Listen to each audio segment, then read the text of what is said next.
ने कबीर जी ने आकर हमें ये मार्ग बताया कि जैसे तुम लकड़ी फूंकते हो उसमें प्रदूषण 7 बराबर होता है और इसमें प्रदूषण नाम मात्र सा होता है। रुई का प्रदूषण नहीं बन पाता।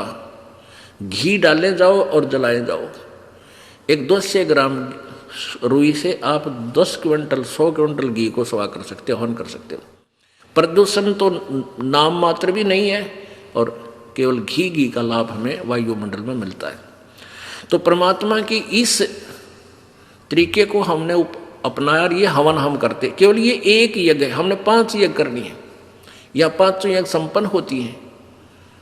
जैसे आप जी यहाँ दान करते हैं, उनका सामूहिक लाभ होता है।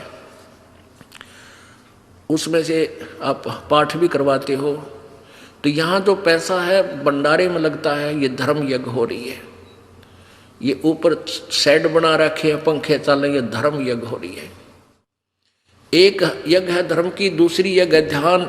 यहाँ आकर भगवान याद आता, दूसरी बात याद नहीं आती। ये ध्यान यज्ञ होगी, भगवान के चरणों में उसकी याद बनी रहना, ये ध्यान यज्ञ है।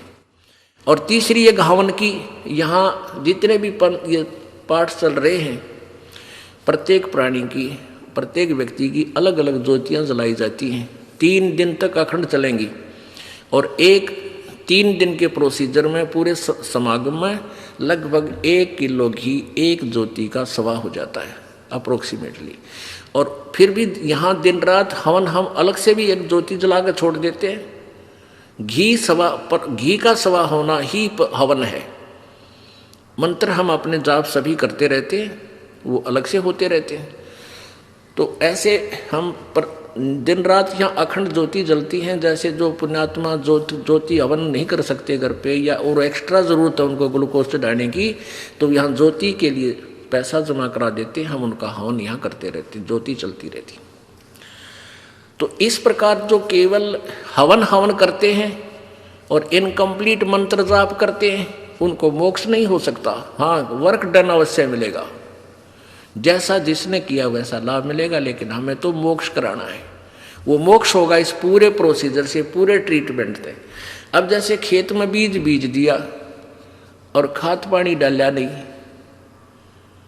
और खाद घेर दिया, पानी डाला नहीं, तो भी व्यर्थ है। तो एक हवन यज्ञ ही कर देना, तो समझो जल नहीं डाला, खाद डाल दिया तो और बेकार कर दिया। तो इस प्रकार परमात्मा ने ही आकर हमें ये सुचारू प्रोसीजर परमात्मा के पाने का बताया है। अप आरती अप साजे अप किंगर अप बाजे अप ताल जहाँ जनकारा आप न से आप देखन आ रहा, कह कबीर ऐसी आरती गाऊँ आप आवाज़ आप सुनाओ। परमात्मा ने स्वयं ही आकर दास बनना पड़ा, स्वयं ही आकर यहाँ पर भगत बनना पड़ा, स्वयं ही आकर तत्वदर्शी संत बनना पड़ा, और भगवान तो वो है ही है। आज का प्रसंग सत्संग प्रारंभ हुआ था कि जैसे वर्क डन ही जीव को मिलता है, यहाँ पर कर्म प्रधान है, बिल्कुल सत्य है, कर्म प्रधान है। अब हम वो कर्म क्यों ना करें जिससे हमारा मोक्ष हो।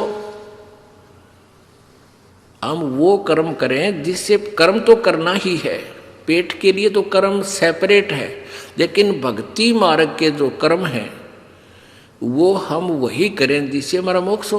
तो यहाँ का प्रोसीजर है, यहाँ का विधान है कि जैसे कर्म करेगा वैसा ही फल मिलेगा। जो शास्त्र विधि त्याग का मनमाना आचरण यानी कर्म करेगा, साधना करेगा, तो उसको यूजलेस है। गीता अध्याय नंबर 16 के श्लोक नंबर 23 में, मन तू पावेगा अपना किया रे, भोगेगा अपना किया रे। मन तू पावेगा अपना किया रे, भोगेगा अपना किया रे। सत्सय परमपिता परमात्मा परमेश्वर कबीर जी अपनी महिमा और तत्व ज्ञान का प्रचार स्वयं ही करने के लिए आते हैं। उन्होंने गुरु के ऊपर बहुत महत्व दिया है कि गुरु का होना अति आवश्यक है, और गुरु वही होता है जो परमेश्वर का कृपा पात्र होता है, या स्वयं परमेश्वर ही होते हैं, और कोई गुरु नहीं होते हैं। बाकी तो नाम के गुरु होते हैं, वो नकली गुरु होते हैं। उसका प्रमाण आपके समक्ष है, रह रहकर आपको प्रत्यक्ष भी कर रहे हैं कि जिनको हम ऋषि मानते थे वर्तमान में जो सतगुरु कहलाते हैं, जगत गुरु की उपाधि भी वो लगाए हुए हैं, करोड़ों श्रद्धालुओं के भी वो मुखिया बने हुए हैं, वो गुरु नहीं है, उनके पास वो तत्व ज्ञान नहीं है। तो परमात्मा ने गुरु जी के ऊपर बहुत वाणी बोली है और हमें ये समझाने की चेष्टा की है कि आप परमात्मा के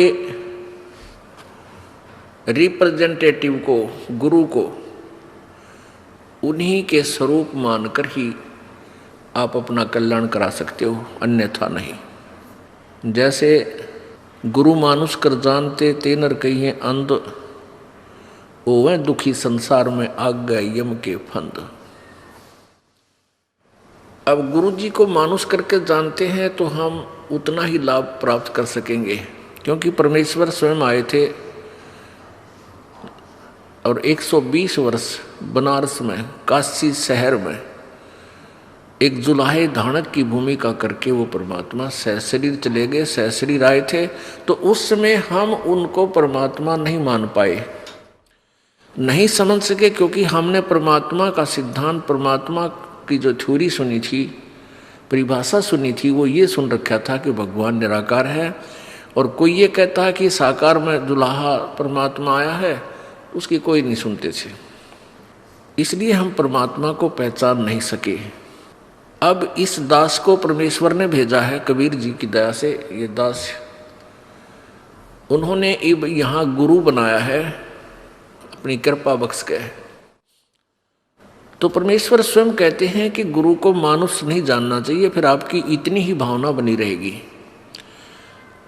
जब तक हम परमात्मा, गुरु जी को परमात्मा नहीं मानेंगे, तब तक हम इस काल के जाल से नहीं निकल सकते।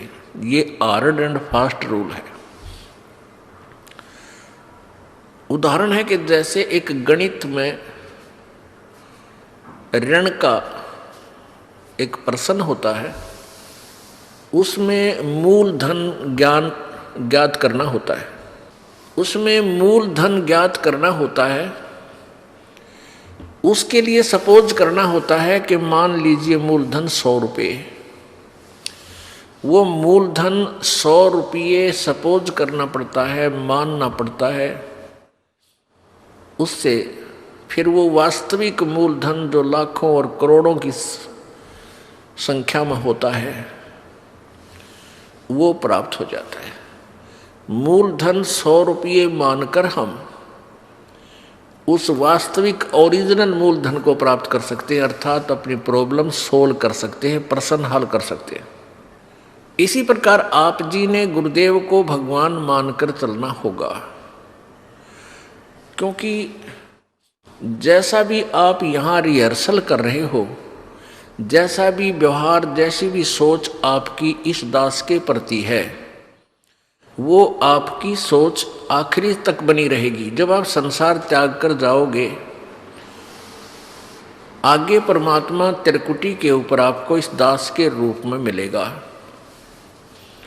और वहाँ वो परमात्मा आपकी सद्भावना, आपका शिष्टाचार, आपके अंदर के विचार कि आप कैसी भावना इस दास के प्रति रखते हो, तो वहाँ आपके हृदय की अंतर्यामी परमात्मा वहाँ आपकी फिर परीक्षा होती है, लेगा। तो इसलिए आप जी ने परमात्मा के आदेश अनुसार गुरु जी को परमात्मा मानना चाहिए। गुरु परमात्मा नहीं है, लेकिन आप जी ने उनको भगवान मानना पड़ेगा, यदि ये प्रश्न हल करना है तो, नहीं तो हो ही नहीं सकता। ये नियम है। परमेश्वर कबीर जी कहते हैं, मम संत मुझे ही जान मेरा ही स्वरूपम। मेरे संत को, मेरे प्रतिनिधि को मुझे ही जान, वो मेरा ही स्वरूप समझ लेना। तो पुण्यात्मा, जैसे आपके सामने भगवान आ जावे, परमात्मा आवे, तो आपका कैसा व्यवहार होगा? ठीक है, कोई निर्धन है वो माया मांगेगा, निसंतान संतान ही मांगेगा, जैसे आपकी रिहर्सल चल रही है। लेकिन आपको वास्तव में ये पता हो ये भगवान है, आप आपके हृदय मान ले, तो फिर आपका कैसा व्यवहार होगा? अरे सामने भगवान खड़ा और आप कैसे बोलोगे, कैसे विचार करोगे, कैसे उनके प्रति भावना रखोगे? उनको अंतर्यामी जान के आप मन में सोच भी गलत नहीं ला सकते और लेनी भी नहीं चाहिए। और न ही गुरु जी के सामने यानी प्रभु के सामने झूठ बोलना चाहिए, क्योंकि फिर सारे फाउल पॉइंट है। अब गुरु जी के सामने आप झूठ के बोलोगे, कहते कोई गुट्टी ला गया बीच में, नाम टूट गया, और नहीं बताओगे तो आपका नाम खंड है, लाभ हो को नहीं, कनेक्शन कट चुका है ऑटोमेटिक। तो यह झूठ बोल के भी के आपने फिर फायदा हुआ, लाभ हुआ, हानि हुई, बल्कि लाभ नहीं हुआ। और भी कोई माता धोखा को कोई और किसी भी कारण से नाम खंड हो जाता है, तुरंत बताना चाहिए। ठीक है, ये दास क्या करेगा, थोड़ा बहुत धमकावेगा, करड़ा करूंगा, भाई गलती है, खबरदार, जैसे आपने नियम भंग किए हैं, तो आपका नाम फिर शुद्ध कर दिया जाएगा, उपदेश दिया जाएगा, नहीं तो आपका कामयाबी नहीं मिलेगी आपको। लेकिन बार बार यह हैबिचुअल नहीं होना चाहिए, अगले नाम तो मिल ले जाएगा, इसका कोई समय होता है, इसकी लिमिट होती है, कितनी बार किन परिस्थितियों में आपने से खंड हुआ, फिर वो नाम आप चाहे 20 बार ले लियो, काम करना बंद कर देगा। तो इसलिए हमने बहुत डर के, जैसे माता गर्भ को रख यत्न बना और ठेस लगे तो छन हो तेरी ऐसे भक्ति जा। किसी बहन बेटी को काफ़ी समय के उपरांत गर्भ रहा हो, फिर वो जाने है उस बच्चे की, उस गर्भ की वो कितनी चिंता करती है। रात में भी करवट लेते समय भी एकदम आंखें खुल जाती हैं, तो देखती है कहीं मेरे बच्चे पर दाब तो नहीं आएगी, कहीं बच्चा मेरा खराब तो नहीं हो जा। ऊंचे नीचे पर पैर टेकते समय भी वो कई बार सोचती है। तो पुण्यात्माओं, ऐसे ही ये भक्ति रूपी गर्भ को आपने ऐसे यत्न बनाकर बचा कर रखना पड़ेगा, फिर ये अनमोल लाल आपको मिलेगा। जैसे माता गर्भ को राखे यत्न बनाए और ठेस लगे तो क्षीण हो जाए, तेरी ऐसे भक्ति नसाए। तो हमने अपने इस लाल भक्ति रूपी गर्भ को बहुत सुरक्षित रखना है। ये बकवाद करने की बात नहीं है, ये मजाक की बातें नहीं है, इनको हृदय में धरना पड़ेगा कि हम क्या करने आए हैं, किस उद्देश्य से हमने उपदेश लिया है। ठीक है, शुरू प्रारंभ में हम आते हैं कोई दुख निवारण के लिए, वो भी होगा क्योंकि भगवान सारे काम करेगा, और फिर कुछ दिनों में आपको ज्ञान हो जाएगा, फिर आप कुछ नहीं मांगोगे, केवल यही मांगोगे परमात्मा चरणों में रखना, हे गुरुजी चरणों में रखना, दूर ना करना। क्योंकि जब हम चरणों में रहेंगे तो फिर परमात्मा कौन सा बालक है, अनजान है, उसने हमारी प्रॉब्लम का पता को नहीं, वो तो अंतर्यामी है, हमारी प्रॉब्लम हमें नहीं पता, उसको पता है। और जो सच्चे दिल से अनन्य मन से पतिभरता पद पर आके भक्ति करते हैं, पतिभरता पद का अर्थ है कि किसी और इष्ट की पूजा नहीं करे, केवल अपने कबीर परमात्मा की, नथिंग एल्स। तो ऐसे पतिभरता स्त्री की कहते हैं, जो जब ऐसी मदद करता है परमात्मा, पतिभरता जमी पर जो धर है पाँव और समरस झाड़ू देते है, कहीं ना काटा लग जावे। जैसे पतिभरता यानी एक इष्ट पर आश्रित और सभी उपासनाएं छोड़कर सच्चे दिल से गुरु मर्यादा में चलती हुई जो आत्मा पुण्य आत्मा है, वो पतिभरता परमात्मा के प्रति है। और फिर अपने जीवन रूपी सफर में वो जितने भी कदम रखती है परमात्मा, उस पाप रूपी कांटों को आगे आगे बुहारता चलते हैं, झाड़ू देते हैं, कहीं मेरी प्यारी आत्मा को कांटा ना लग जा, यानी कोई कर्म दुख ना दे जावे। पतिभरता जमी पर जो धर है पाँव और समर्थ झाड़ू देते है, कहीं ना कांटा लग जाए। तो पुण्यात्माओं, हमने परमात्मा से इतना लाभ लेने के लिए इस योग्य बनना पड़ेगा ताकि वो हमारी न्यू देख केयर टेक करे। जब तक हम इतने योग्य नहीं होंगे, ठीक है, वर्क डन आपको मिलता ही रहेगा। अब प्रसंग चल रहा है कि गुरु गोविंद दोनों खड़े और किसके लागू पाए, बलिहारी गुरु अपना गोविंद दिया मिलाए। और कहते हैं कबीर हरि जय रूठ जा, तो गुरु की शरण जाए और कहे कबीर गुरु रूठ गया था ना, हर नहीं करे सहाय।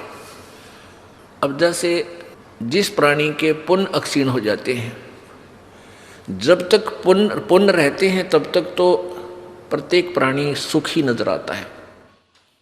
घर में भी, व्यवसाय में भी, बाल बच्चे भी ठीक हो जाते हैं, शादी ब्याह भी हो जाता है।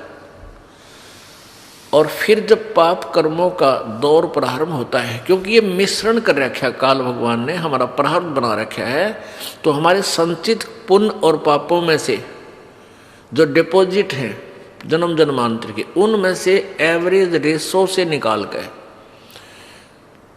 अब आपका प्रारब्ध बना रखे, उसमें पाप भी मिला रखे हैं और पुण्य भी। पुण्य से सुख होता जा रहा है, फिर पुण्य वाला बैटरी आपकी डिस्चार्ज होगी, वो खाता खत्म हो गया। अब पाप वाला शुरू हो गया, आपत्ति पर आपत्ति, आपत्ति पर आपत्ति आप पर प्रारंभ होगी। और जब तक आप आन उपासना भी करते थे, किसी नकली गुरु की शरण में भी थे, तो भी आपके घर में सुख होता जा रहा था। आप ये सोच रहे थे हमारे सतगुरु जी की दया से सब कुछ हो रहा है, और फिर उसी सतगुरु जी की शरण में रहते रहते सारी बिरान माटी होगी, फिर कहाँ गया वो सतगुरु जी। इम्प्रूव होना चाहिए था, तो आप तो बिल्कुल गिरावट में आ गए।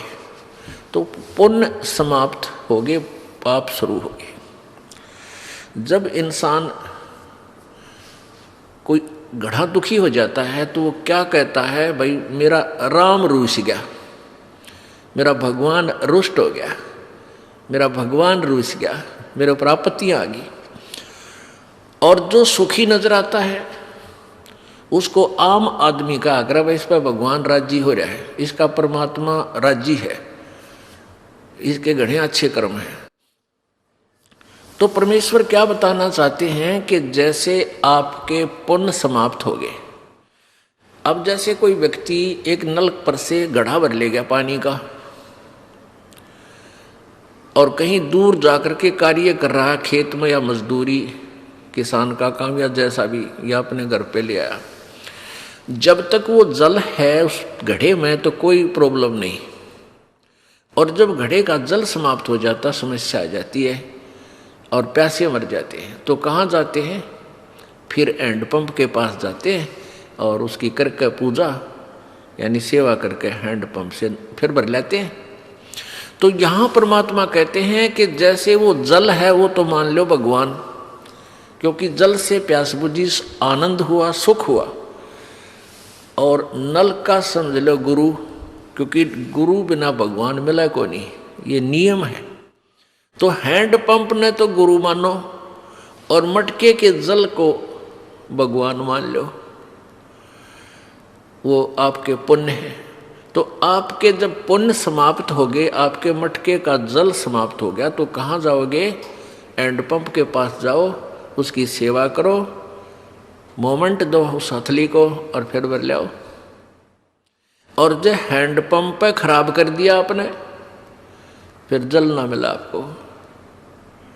तो यहाँ क्या बताना चाहते हैं, गुरु गोविंद दोनों खड़े और किसके लागू पाए, एक तरफ हैंडपंप है, दूसरी तरफ एक मटके में जल है। तो कहते हैं किसको अधिक आदर करूं, एक तरफ भगवान खड़ा है मान लीजिए, एक तरफ गुरुजी हैं, तो किसको प्राथमिकता दूं। परमात्मा उत्तर भी दे रहे हैं कि बलिहारी गुरु अपना जिन गोविंद दियो मिलाए। फिर क्या बताते हैं, कबीर हरि जय रूठ जा, यानी तुम्हारा राम रूस गया, आपत्तियां शुरू होगी, वो घड़े का जल समाप्त हो गया। तो गुरु की शरण में जा, यानी पूर्ण संत के पास शरण में पहुंच और कह कबीर गुरु रूठ गए तो हर ना करे सहाय। आपने गुरुजी के प्रति ही कोई दुर्भावना पैदा कर ली, कोई उसमें दोष देख लिया अपनी ही सोच अनुसार, या कोई यहाँ अपने मर्यादा भंग कर दी, तो उससे गुरु रुष्ट हो जाता है। जैसे इस दास को जब पता चलता है कि ये व्यक्ति यहाँ आ भी रहा है और कहता मैं नाम भी ले रखा है और ये बीड़ी भी पीवा है, गुट्टी भी लगा जाता है कभी कभी। तो तब मैं रुष्ट होता है, ये दास रुष्ट होता है, दुख होता है मुझे कि कोई फायदा नहीं इसके यहाँ आने का। और 2-4 आन और बिगाड़ेगा कि देखियो भी बीड़ी पीवा है वहाँ रामपाल का शिष्य होकर के। तो इससे दास गणा दुखी होता है। उस व्यक्ति को चाहिए अपनी गलती स्वीकार करे, दोबारा उपदेश ले ले, शुद्ध करा ले अपने उपदेश को और भविष्य में नहीं पीवे, अपना कल्याण करवा ले। तो इससे दास दुखी होता है। कोई आन उपासना कर लेता है तो भी दास दुखी होता है कि नहीं, आप पतिव्रता पद पर नहीं रहे, भगवान आपको मदद करेगा नहीं। फिर लाभ क्या होगा? यहाँ धक्के खान का, यहाँ आने का कोई लाभ आपको नहीं प्राप्त होगा। आपने यहाँ आए हो तो लाभ प्राप्त करो मालिक का, ऐसा लाभ दे देगा आप सोच भी नहीं सकते।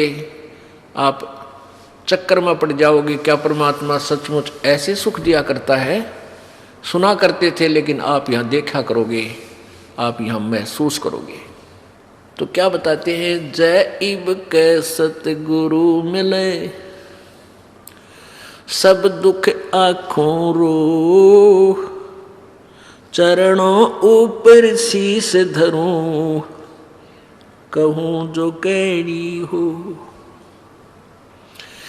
कबीर साईं मिलेंगे, पूछेंगे कुशलात, आदि अंत की सब कहूँ, अपने दिल की बात, गुरु जी तुम ना भूलियो। चाहे लाख लोग मिल जाएं, हमसे तुमको बहुत हैं, तुमसे हमको नहीं। तुमरे विसारे क्या बने, मैं किसकी शरण में जाऊं। शिव ब्रंच मुनि नारदा, इनके हृदय न समाऊं। अब गुण किए तो बहुत किए, करत न मनी हार। बावे बंदा बख्श दियो, बावे गर्दन उतारे। अब गुण मेरे बाप जी, बख्शो गरीब नवाज।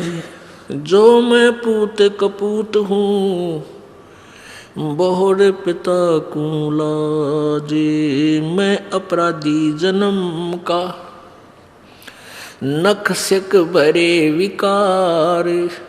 तुम दाता दुख भंजना,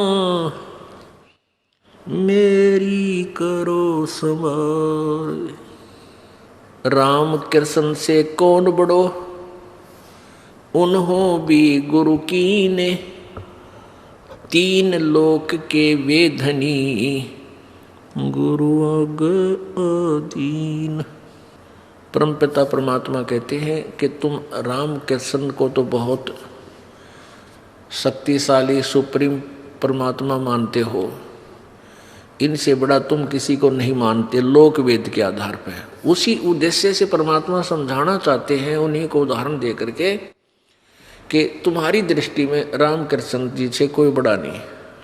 तो उन्होंने भी गुरु बनाया। श्री रामचंद्र जी ने ऋषि वशिष्ठ जी को गुरु बनाया और श्री कृष्ण जी ने दुर्वासा जी को अपना गुरु बनाया, आध्यात्मिक गुरु।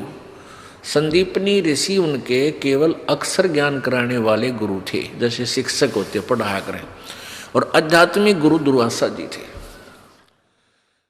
तो परमात्मा हमें ये बताना चाहते हैं कि राम कृष्ण से कौन बड़ा, और उन्होंने भी गुरु कीन। और 3 लोक के वे धनी, 3 लोक के मालिक, गुरु आगे अधीन। यानी हमने आपने अभी सोचने की कोई आवश्यकता ही नहीं रही। जब राम कृष्ण जी को आप बड़े भगवान मानते हो और उन्होंने भी गुरु बनाकर ही अपना कल्याण समझा, यानी स्वर्ग तक जाने का भी उनका जो कार्य था, वापस जाने वाला काम भी उन्हीं गुरुओं से बना। तो फिर आम व्यक्ति कौन से खेत की मूली है भाई, उसकी क्या बुनियाद है कि वो गुरु बिना बात उसकी बन जाएगी। तो इसलिए एक तो ये पॉइंट क्लियर हो गया कि गुरु जी का होना अति आवश्यक है।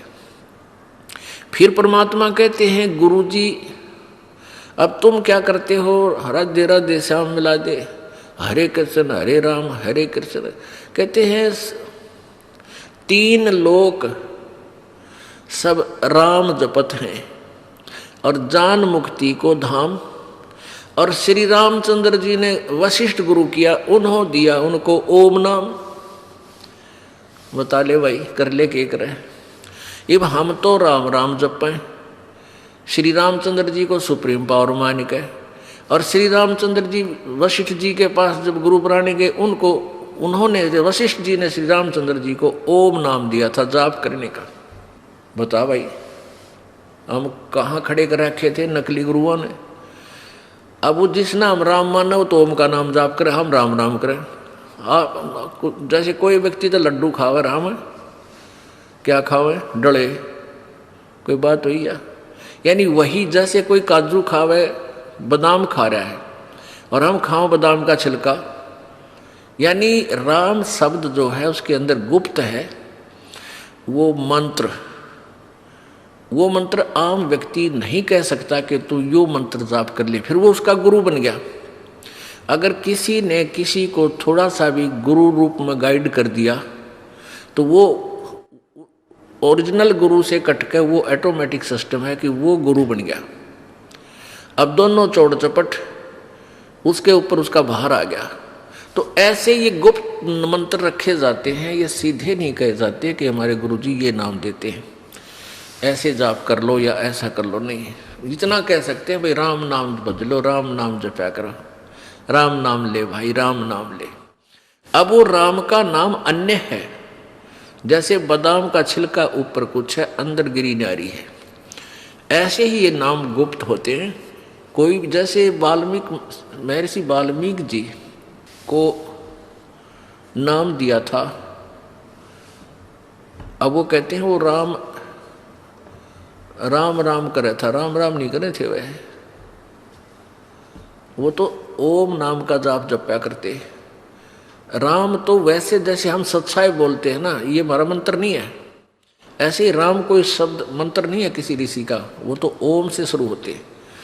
और ओम केवल ब्रह्म तक की जाप है, और ये भी पूरे अधिकारी से लेकर ही कार्य करता है, अन्य से नहीं। तो यहाँ क्या बताते हैं परमात्मा कबीर जी कि 3 लोग सब राम जपत हैं, जान मुक्ति को धाम।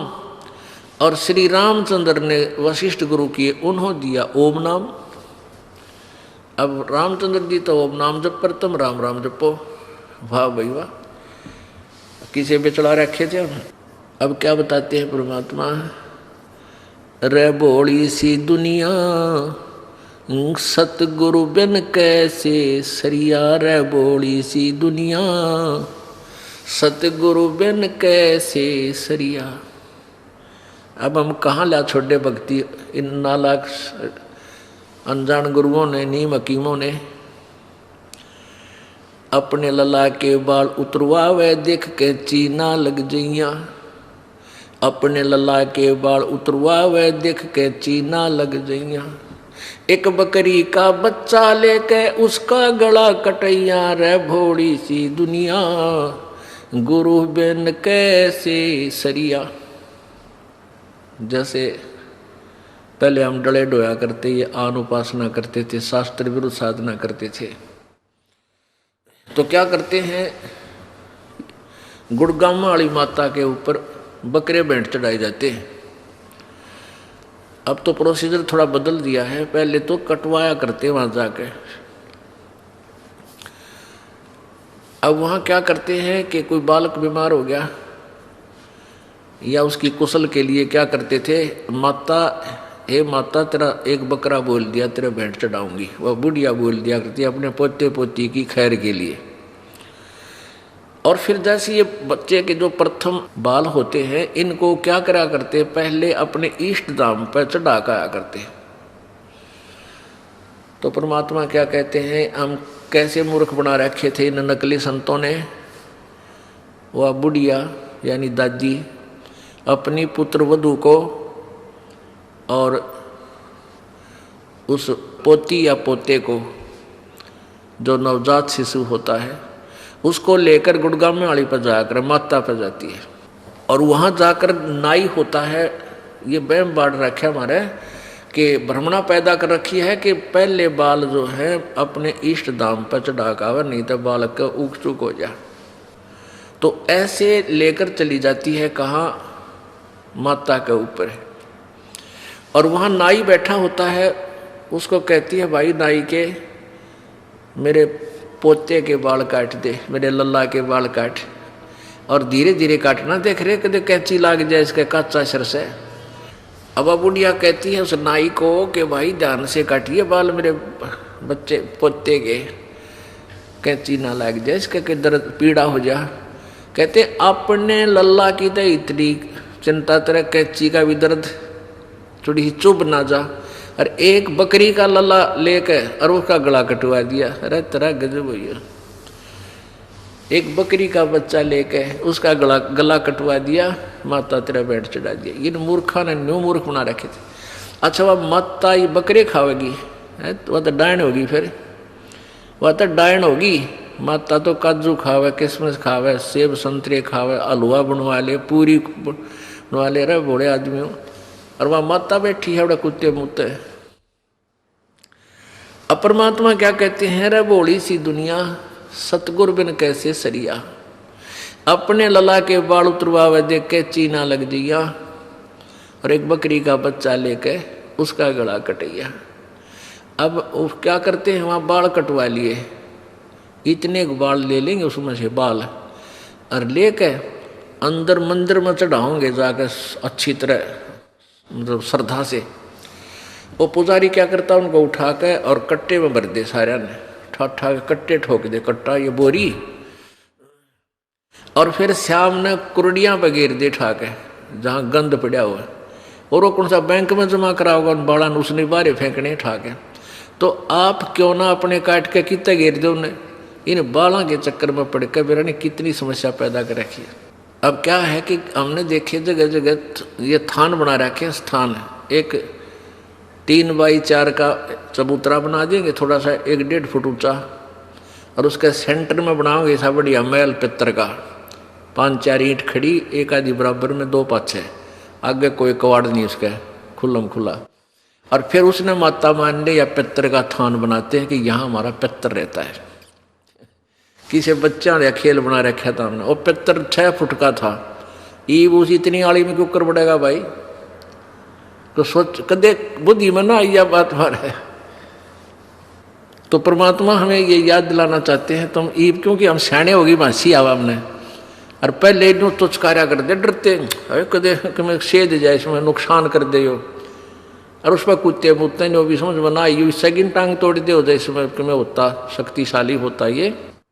तो क्या बताते हैं, कच्चा पाका भोजन बना के और माता धोकने गईया, उस माता ऊपर कुत्ता मुत्ता, ओ क्यों ना मर गईया रे बड़ी सी दुनिया। अब हमारी दादी बनाया करती, गुड़गांव वाली धोकनी है, वो कच्चा पाका दलिया बना के बेरा उन्हें कुत्ते ने खाना है, कौन सा को खाओ उसमें, और नुए कच्चा पाका ठा के और गेर के उस माता के चबूतरे पे। अब वो पूजा करनिया तो नीचे नहीं उतरे, माता की भोग लगा के इतने कुत्ते चढ़ने 4, और उस माता के सारे दलिया ने खाकर ऊपर चलती हैं, पेशाब करके चले माता के चोटे में, वो पत्थर के महल के चोटी मुते। तो यहाँ परमात्मा कहते हैं जय उसमें कोई शक्तिशाली होता तो कुत्ते की टांग तोड़ो पहले थे। तो पुण्यात्मा हम कति अनजान बना रखे थे, इन स्वार्थी और अज्ञानी गुरुओं ने हमारे जीवन बर्बाद करा दिए। हमारे सारे पूर्वज कोई भूत बना दिया, कोई पितर बना अंडे है, धक्के खाते फिरे हैं क्योंकि वो शास्त्र विरुद्ध साधना करते रहे। फिर क्या बताते हैं, जीवित बाप गे लट्ठम लट्ठा और मुए गंग पोचैया। जीवित बाप गे लट्ठम लट्ठा और मुए गंग पोचैया, और जब आवे आसोज का महीना वो कौवा बाप बनैया रे बोली सी दुनिया। अब जैसे श्राद्धों के समय में, अब जैसे पिता की गति कहाँ से शुरू करते हैं, माता की गति कहाँ से शुरू करते हैं कि माँ की पिता की मृत्यु होगी, ठीक है भाई, सवा कर दिए संस्कार, उसका अंतिम संस्कार कर दिया। फिर क्या होगा, पंडित आवेंगे गरुड़ पुराण पढ़ने खातिर। ये विशेषकर शहरों में लाग गणी थी, आम गांव में तो शायद कम है, लेकिन उनमें ज़्यादा थी। तो क्या करता था पंडित जी, 7 दिन तक गरुड़ का पाठ करता था। गरुड़ पुराण को पढ़ता था, भोग लगता जब लोग और श्रद्धालु उसको पैसे चढ़ा देते, वो काख में देकर थैले न अड़ जाता रहता। अब परमात्मा क्या कहते हैं, कुल परिवार तेरा सकल कबीला मसलत एक ठहराई, बांध पिंजड़ी आगे धर लिया फिर मरगट को ले जाई, अग्नि लगा दिया जद लंबा फूक दिया उस ठाई, प्राण बांध फिर पंडित आए है पीछे गरुड़ पढ़ाई। अब क्या बताते हैं कि जब तू मृत्यु हो जाती है, परिवार के सदस्य तुरंत तैयारी पकड़ लेते हैं, उठाओ उठाओ जल्दी करो। कुल के लोग आ जाते हैं और शमशान घाट में जाकर तेरा काम कर दिया, तमाम शरीर फूक दिया। अब आते हैं वो नकली गुरु पेट भर, वो कहते हैं तेरे पिता की गति हो जाएगी, 7 दिन गरुड़ का पाठ करा ले। वो गरुड़ का पाठ कर दिया, ठीक होगी गति। फिर क्या कहते हैं, ईब अस्थि उठा इसकी, वह हड्डियाँ बच जाती हैं, जलती नहीं, कुछ ऐसी होती हैं। इन अस्थियों को उठाकर और गंगा में जाकर वहाँ पुरोहित के द्वारा जल प्रवाह कर गंगा में प्रवाह करा दे, तेरे पिता की गति हो जाएगी। अब वो अस्थि उठाकर वहाँ से ले गए। कहाँ गए, वहाँ एक और बैठा दुश्मन, वो जाते न्यों पूछेगा। एक भगत की पत्नी नाम ले रही थी, वो पति नाम ना ले था। वो समस्या यही मान रहा था कि मैं अपने पिता की अस्थि नहीं गंगा में गेर का आया तो फिर पिता पुत्र का लाभ क्या हो, मैं जब तक मेरा पिता जीवित है मैं नाम ना लूँ। उस पत्नी को नाट्या नहीं करता, यह भी उसकी अच्छी यानी भावना थी। तो एक दिन वो उसका कोई ताऊ चाचा मर गया, उनके साथ चला गया, अस्थि ले गए। और वहाँ वो पेट भर पांडा बैठा था, वहाँ उनके सीमा बांट रखी उन्हें कि यो हिसार जिला हमारा, ये फलाना जिला हमारा, ये हरियाणा का, ये हरियाणा इतना क्षेत्र हमारा, उन्हें बांट रखी है। तो एक कहने लगा, भाई कहाँ से आए हो? कि हरियाणा से। कि आजा आजा तुम मेरे यहाँ दूर हो जाओ, ये हमारे हैं हमारे हैं। वो उड़ा बुला लिए, वहाँ चले गए। तो हमने तो करना ही था वो काम, कोई मिल जाए। तो देख के पिछली खोद गए सारा पिछला, वो थारे फलाने भी आए थे, दगड़े भी यहीं आए थे, और जजमान इबकत बहुत जन्म आए तुम, और तरह नाश जाइए। बोला मेरे तो धक देशी हुई, दुश्मन मारे रोज मरण की बाट देखा। ये शुक्र मनावा कि इनका रोज मरा, हम रोज आवाने को इबकत बहुत जन्म आए। नो बोला उस दिन मेरा धक्का हा लग गया। कुछ ज्ञान सुन रहा था वो अपनी पत्नी के माध्यम से कि इन हड्डियां उठाने से कोई फायदा नहीं होता, संत गुरुजी ऐसे ऐसे बताते हैं। उसका कुछ जच्चे थी कुछ ना जच्चे थी। फिर उस दिन फाइनल फैसला हो गया, वापस आते ही नाम लिया और अपना कल्याण करवाया। अब वहां कहते हैं जीवित बाप के तो लट्ठम लट्ठा है सारी, उसकी उल्टा बोल है, उसकी कोई सत्कार आदर नहीं करता, ना उसकी कोई सेवा करते हैं। और मरे पातशाह ने होगा, फिर इसकी पूजा शुरू कर दी तुमने। फिर गंगा में गंगा में डालन खातिर चल पड़े उनके अस्थियों को सत्कार करने के लिए। परमात्मा फिर कहते हैं जीवित बाप के लट्ठम लट्ठा मुए गंग पुचैया, और जब आवे आसोज का महीना फिर कौआ बाप बनैया। अब क्या होता है, फिर श्राद्ध शुरू हो जाते हैं। पहले फिर महीना करते थे, पहले तो बड़ा लटोटर था, 1 साल तक आए महीना वो गुरु जी जिम्या करता, और फिर 6 माही करते, फिर 1 वर्षी करते, और वर्षी तो फिर घने दिन तक ही चला करती, काफ़ी दिन तक। और फिर श्राद्ध शुरू हो जाते कि पत्र बन गया। फिर कहते इसके पिंड भरवा जाओ, भूत जोनी छूट जाएगी। यानी सारे फंड करवा के यूँ कराते समय ये कहते थे तेरे पिता की गति होगी। फिर आया आसोज का महीना, आसोज के महीने में श्राद्ध शुरू हो जाते। आसोज के महीने में श्राद्ध निकालते हैं। अब परमात्मा कहते हैं वो एक दिन श्राद्ध कर दिया, वो निश्चित दिन, जैसे कोई सातम न मर गया। आप मान ले किसी का पिताजी सातम को मृत्यु को प्राप्त हुआ, किसी भी सातम को, तो वो आसोज के अंदर 16 दिन सेलेक्ट कर रखे हैं, यानी अमावस्या से लेकर पूर्णमासी तक 16 दिन सेलेक्ट कर रखे हैं। इन 16 दिन में से जिसका सात्यम न मरा है तो सात्यम वाले दिन एक उनके गुरुजी आवेंगे ब्राह्मण, और वो श्राद्ध निकाल लेगा। अच्छा बढ़िया भोजन, कुछ कपड़े वपड़े, फिर पूजा पाजा उसको चाहिए, वो सारा सौदा उसको दिया जाएगा। अब आसोज के महीने में क्या करते हैं, वह गुरुजी आता है, बढ़िया भोजन बना के सबसे पहले कहेंगे छत पर रख दो। कहता छत पे रख दो, कुछ भोग लग जाएगा। तो वो छत पर रख कर आते हैं और कौवे वहां पहुंच जाते हैं। अब कौवा उसको खा लिया कौवे ने, तो वो गुरुजी कहता है भाई तेरे पिता को भोग लग गया, हो सकता है तेरा पिता कौवा बन गया हो। अरे तेरा गजब हो, अब कहाँ से गति कराने लगे थे, पिताजी कौवा बना के छोड़ दिया और कहते इसकी गति होगी। अब परमात्मा कहते हैं जब आवे आसोज का महीना, अरे फिर कौवा बाप बनाया। अरे बोली सी दुनिया, गुरु बिन कैसे सरिया। अब क्या बताते हैं, प्रेत शिला पर जा बिराजे पितरों पिंड भराई, बहुर श्राद्ध खान को आए वो काग भये कल माही। फाइनल फैसला करते हैं परमात्मा की वाणी में, जय सतगुरु की संगत करते तेरे सकल कर्म कट जाई, अमरपुरी पर आसन होते जहां धूप ना छाई। कि जय सतगुरु की संगत करते पूर्ण संत की, ये सारे झंझट खत्म हो जाते, सकल कर्म, किसी भी आवश्यकता नहीं रहती, आप सतलोक चले जाते, अमरपुरी में, उस सतलोक में आपका निवास होता। जैसे गीता जी अध्याय नंबर 18 के श्लोक 62 में कहा है कि अर्जुन तू सर्वभाव से उस परमेश्वर की शरण में जा, उसकी कृपा से ही तो परम शांति और सनातन परम धाम को प्राप्त होगा। सनातन परम धाम शाश्वतम स्थानम अमरपुरी सत्यलोक, वहां चला जाएगा। गीता जी अध्याय नंबर 15 के श्लोक नंबर 4 में ये कहा कि जब तुझे तत्व ज्ञान मिल जाए, उस तत्व ज्ञान रूपी शस्त्र से इस अज्ञान रूपी पेड़ को काट के, उसके बाद उस परम पद पर, उस परमेश्वर के परम पद की खोज करनी चाहिए, जहां जाने के बाद फिर लौटकर प्राणी संसार में नहीं आते। और जिस परमेश्वर ने सब ब्रह्मांडों की रचना की है,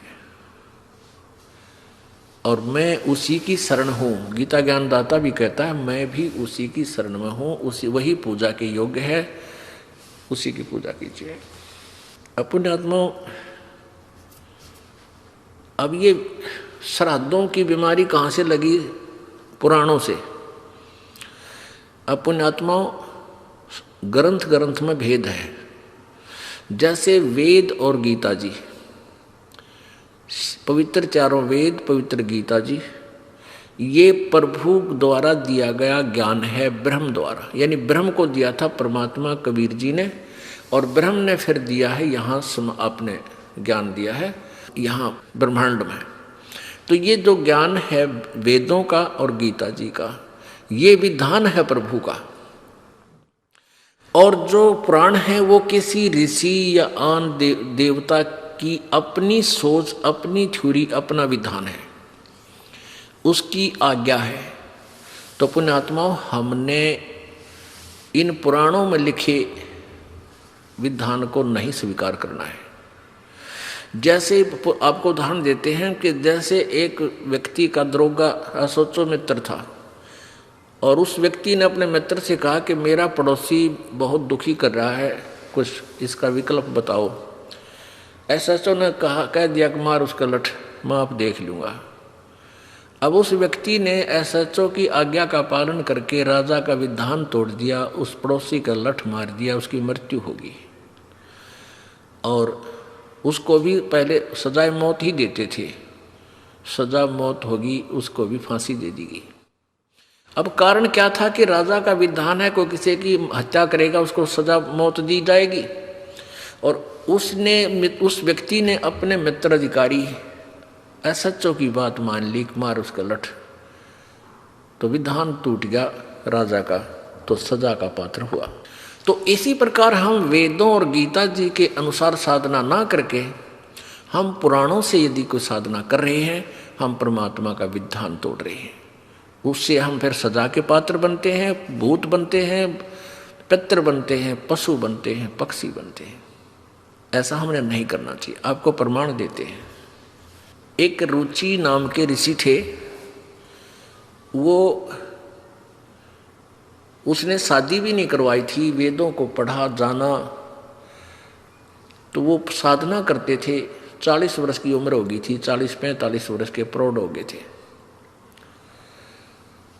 एक दिन उसको उनके 4 पूर्वज यानी पिताजी, दादाजी, परदादाजी और तीसरा दादाजी वो दिखाई दिए।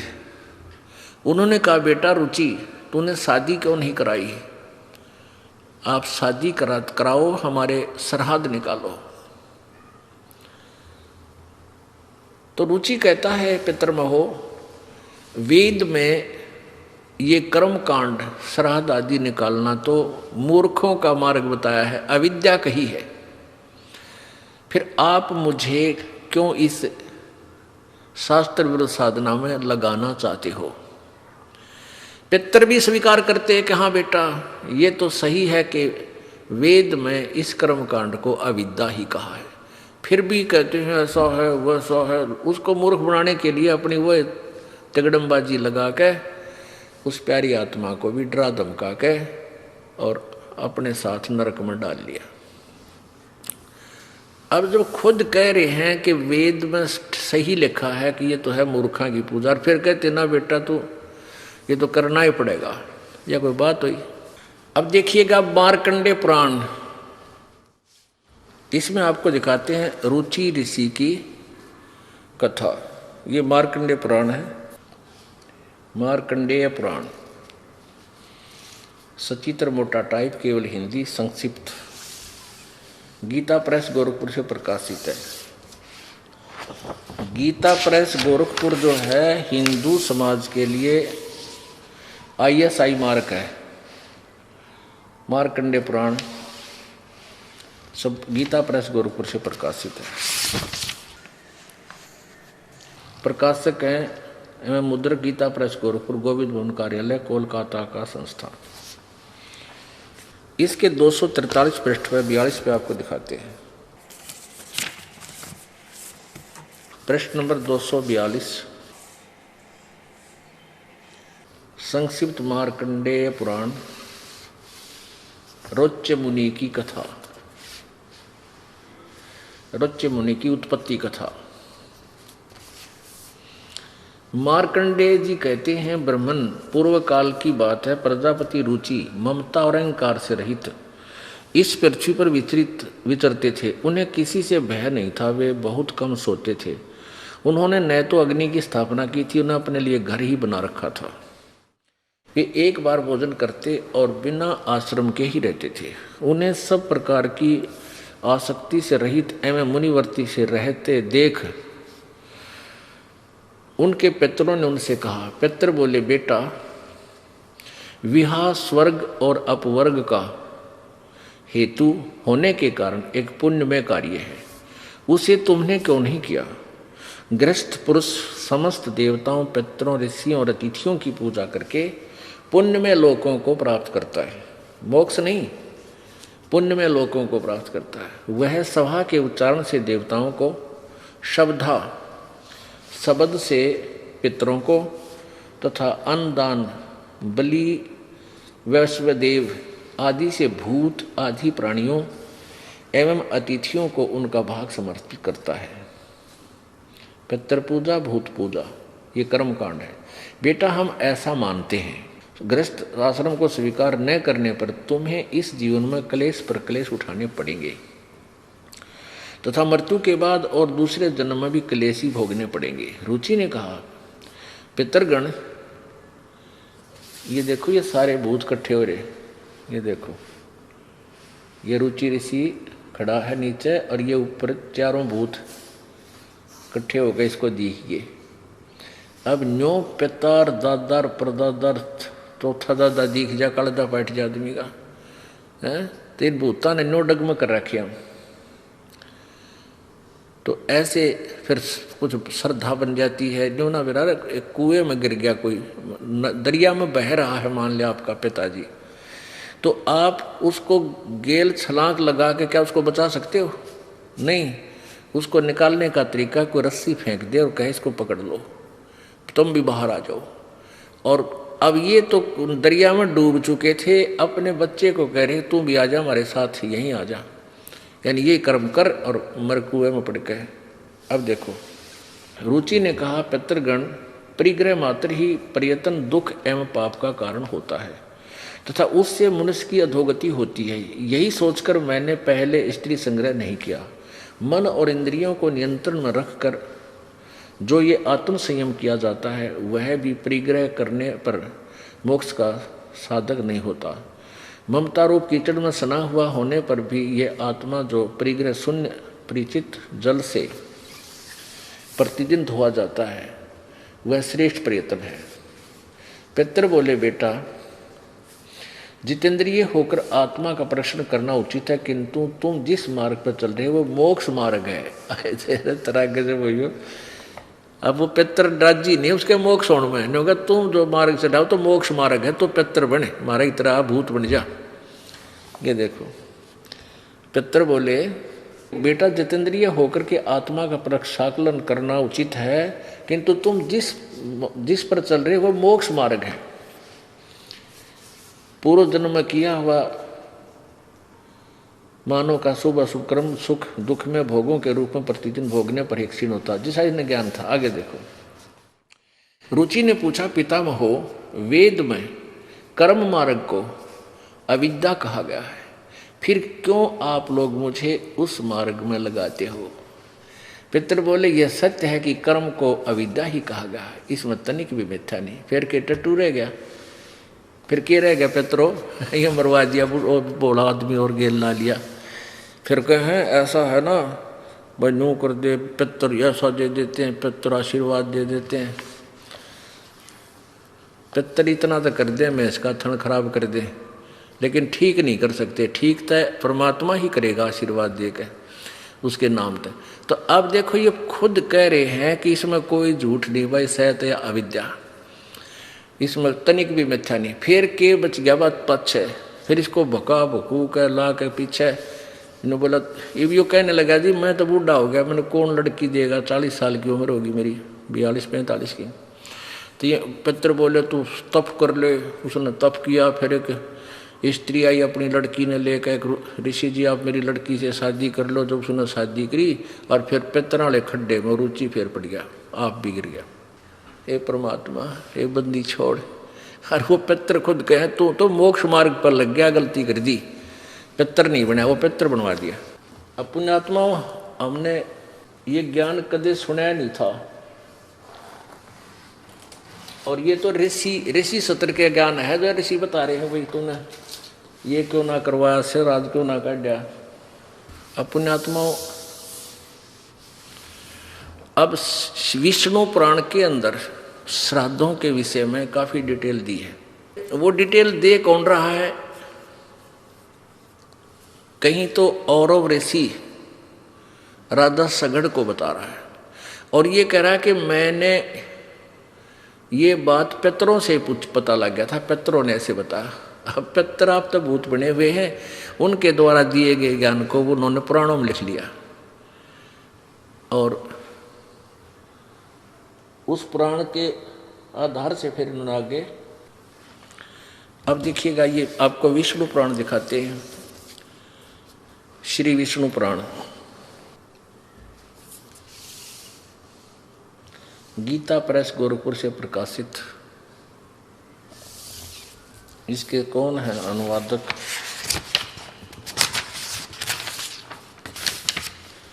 श्री विष्णु पुराण, अनुवादक मुनीलाल, श्री मुनीलाल गुप्त, प्रकाशक वही है, गीता प्रेस गोरखपुर। गोविंद भवन कार्यालय कोलकाता का संस्थान। अब इसके 213 पृष्ठ पे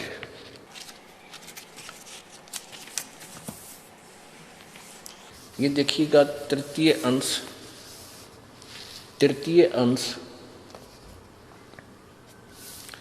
अध्याय नंबर 16 और यह है 15वें अध्याय में 16वां यहां से शुरू होता है। इसमें क्या लिखा है कि हे राजन, श्राद्ध करने वाले पुरुषों से विश्व देवगण, पितृगण, मातामह और कुटुंबी जन सभी संतुष्ट रहते हैं। हे भूपाल, पितृगण का आधार चंद्रमा है और चंद्रमा का आधार योग है, इसलिए श्राद्ध में योगी जन को नियुक्त करना अति उत्तम है। हे राजन, यदि श्राद्ध भोजी 1000 ब्राह्मणों के सम्मुख एक योगी भी हो तो वह यजमान सहित उन सब का उद्धार कर देता है। अब क्या एक देसी का थी बोला, अंधा नौतर दो बुलावे, अंधे का न्योता देते एक उसकी उंगली पकड़ का होगा, 2 हो गए खागड़। तो कहने का भाव ये है कि हम इन ब्राह्मणा नैर और पंगे पावा, इसमें बहुत कुछ लिख रखा है कि पितरों के श्राद्ध निकाला जब तो या तो 2 ब्राह्मण हो या 4 हो, 6 हो, 8 हो, 10 हो, ऐसे जमाने चाहिए। और उत्तर में मुँह हो, उनका पूर्व में मुँह हो, और भूता के कड है तो उनके फिर 1, 3 ऐसे 5, 7 यानी जो 2 से भागना हो वो हो। अब परमात्मा इसमें स्पष्ट कर रखा है कि एक योगी 1000 ब्राह्मण हो भोजन के श्राद्ध में भोजन करने वाले, और उनके सामने एक योगी हो। ओहो, योगी कौन होता है? गीता जी अध्याय नंबर 2 के श्लोक नंबर 53 में कहा कि अर्जुन, जब तेरी बुद्धि भिन्न भिन्न प्रकार से भ्रमित करने वाले भिन्न भिन्न प्रकार के वचनों से हटकर एक परमात्म तत्व के, एक परमात्मा के ऊपर स्थिर हो जाएगी, तब तो तू योग को प्राप्त होगा, अर्थात तब तो तू भगत बनेगा, यानी शास्त्र अनुकूल साधक होगा।